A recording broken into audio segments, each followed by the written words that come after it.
അപ്പൊ ഈ കൈ ഇങ്ങനെ സൈഡ് വരുന്നതും ആൾ എന്റെ ബ്രസ്റ്റിലേക്ക് കയറി പ്രസ് ചെയ്ത് പിടിക്കുന്നതും ഒപ്പായിരുന്നു.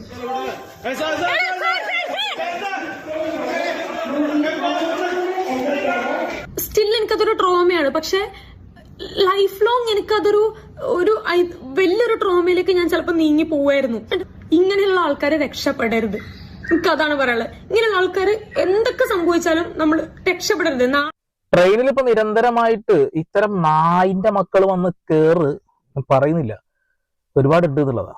കുറെ ഞരമ്പന്മാര് ബസ്സിൽ നിന്ന് ഒരു നാറി സ്റ്റാർട്ട് ചെയ്താണിത്. പിന്നീട് അങ്ങോട്ട് ഇഷ്ടം പോലെ നമ്മൾ കേട്ടോണ്ടിരിക്കുകയാണ്. നമ്മുടെ അമ്മ പെങ്ങന്മാരെ, നമ്മുടെ കുഞ്ഞുങ്ങളെ എന്ത് വിശ്വസിച്ചിട്ട് നമ്മൾ പുറത്തേക്ക് വിടുന്നുള്ളതാ. അവരുടെ നേരെ ഉണ്ടാവുന്ന ഇത്തരം ലൈംഗിക അതിക്രമങ്ങൾ കണ്ടില്ല എന്ന് നടിക്കുന്നത് ശരിയല്ല. ഇത്തരം കാര്യങ്ങൾ കാണുമ്പോൾ ഇത് നമുക്ക് ഇൻട്രസ്റ്റ് ഉള്ള കാര്യമല്ലടാ എന്ന് പറഞ്ഞിട്ട് അത് നോക്കാതിരിക്കുന്ന ഒരു കൂട്ടം ആളുകൾ ഉണ്ടെന്നുള്ളതാ.